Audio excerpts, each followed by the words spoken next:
स्वागत है दोस्तों। आज के मुख्य समाचार में आज देश और दुनिया से कई अहम और बड़ी खबर आ रही है। बात करेंगे हर खबर पर विस्तार से। अतिक्रमण विरोधी अभियान पर महबूबा मुफ्ती का कटाक्ष, कहा घाटी के लोगों को सताने के लिए ये बीजेपी का नया तरीका। वहीं अगली बड़ी खबर में आपको बताएंगे बजट 2023 पर राहुल गांधी का तंज, बोले ये मित्र काल का बजट, भविष्य की कोई रूपरेखा नहीं। एक और बड़ी अपडेट, विपक्षी दलों ने बजट 2023 को लेकर केंद्र सरकार की आलोचना, कहा युवाओं गरीबों के लिए बजट में कोई हिस्सा नहीं। इसी के साथ अगली बड़ी खबर में आपको बताएंगे स्वामी प्रसाद मौर्य के जरिए अखिलेश ने चला मास्टर स्ट्रोक, दलित ओबीसी को साधने की कोशिश। तो चलिए देख लेते आज की पहली बड़ी खबर। अतिक्रमण विरोधी अभियान पर महबूबा मुफ्ती का कटाक्ष, कहा घाटी के लोगों को सताने के लिए ये बीजेपी का नया हथियार। दरअसल दोस्तों, जम्मू कश्मीर के पूर्व मुख्यमंत्री और पीडीपी की मुखिया महबूबा मुफ्ती ने केंद्र की मोदी सरकार पर एक बार फिर निशाना साधा है।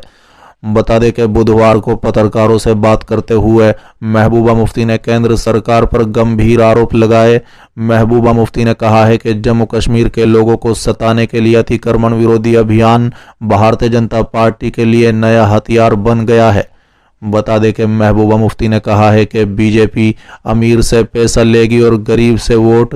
वो गरीबों को लाचार बनाना चाहती है ताकि उन्हें बीजेपी दफ्तर बुलाकर समर्थन के लिए मजबूर किया जाए।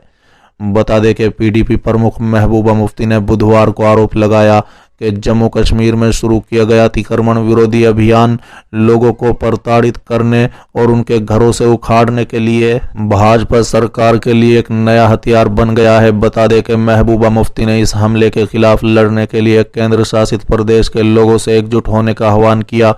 उन्होंने कहा है कि ये एक नया हथियार है जिसका उपयोग भाजपा सरकार कर रही है, जैसे कि उनके पास यूपीए, पीसीए, एनआईए, ईडी और अन्य एजेंसियां हैं। जम्मू और कश्मीर के लोगों को सताने और उन्हें उनके घरों से निकालने के लिए केंद्र सरकार पर निशाना साधते हुए पीडीपी प्रमुख ने कहा है कि सरकार गरीबों को निशाना बना रही है। उन्होंने कहा है कि पहले उन्होंने हिंदू और मुसलमानों के बीच एक खाई पैदा की, फिर गुर्जर और बकरवालों के बीच में और फिर शिया और सुन्नियों के बीच। अब ये कहकर अमीरों और गरीबों के बीच एक कील पैदा कर दी है और अमीरों के खिलाफ लड़ाई लड़ने जा रहे हैं, जबकि सच्चाई ये है कि गरीबों के घरों को तोड़ने जा रहे हैं। बता दें कि बुधवार को महबूबा मुफ्ती ने कहा है कि जम्मू कश्मीर की जनता से अनुरोध किया कि वो एकजुट होकर सरकार द्वारा चलाए इस अभियान का विरोध करें। उन्होंने कहा है कि सरकार द्वारा उठाया गया कदम पूरी तरह से गलत है।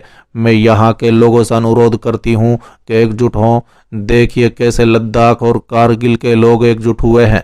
जब तक कश्मीर और जम्मू के लोग एकजुट नहीं होंगे तब तक हम इस हमले से नहीं लड़ पाएंगे। चलिए अगली खबर, बजट 2023 पर राहुल गांधी का तंज, बोले ये मित्र काल का बजट, भविष्य की कोई रूपरेखा नहीं। दरअसल दोस्तों, कांग्रेस नेता राहुल गांधी ने बजट 2023 की ये कहते हुए आलोचना की कि इसमें भारत के निर्माण की कोई रूपरेखा नहीं है। उन्होंने इसे मित्र काल का बजट बताया है। बता दें कि केंद्रीय वित्त मंत्री निर्मला सीतारमण ने बुधवार को वर्ष 2023-24 का बजट पेश किया है। इस बार बजट में मध्यम वर्ग को टैक्स में भारी छूट दी गई है। बता दें कि राहुल गांधी ने अपने ट्वीट में कहा है कि मित्रकाल बजट में रोजगार सृजन को लेकर कोई दृष्टिकोण नहीं है, महंगाई से निपटने के लिए कोई योजना नहीं है और असमानता दूर करने का कोई इरादा नहीं है। साथ ही कांग्रेस नेता ने दावा किया है कि 1% सबसे अमीर लोगों के पास 40% संपत्ति है, 50% गरीब लोग 64% जीएसटी देते हैं, 42% युवा बेरोजगार हैं। इसके बाद भी प्रधानमंत्री को कोई परवाह नहीं।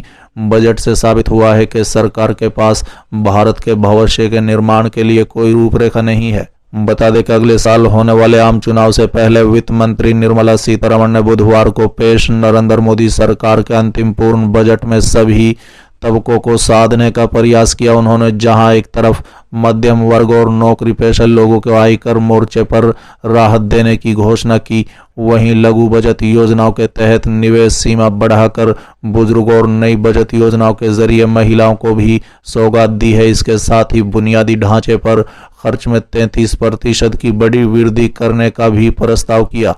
चलिए अगली खबर, विपक्षी दलों ने बजट 2023 को लेकर केंद्र सरकार की आलोचना की, कहा युवाओं, गरीबों और गोवा के लिए बजट में कुछ नहीं। दरअसल दोस्तों, गोवा में विपक्षी दलों ने बजट 2023 और 24 को लेकर केंद्र सरकार की आलोचना करते हुए कहा कि इसमें बेरोजगार युवाओं और देश के गरीब लोगों के लिए कुछ भी नहीं है।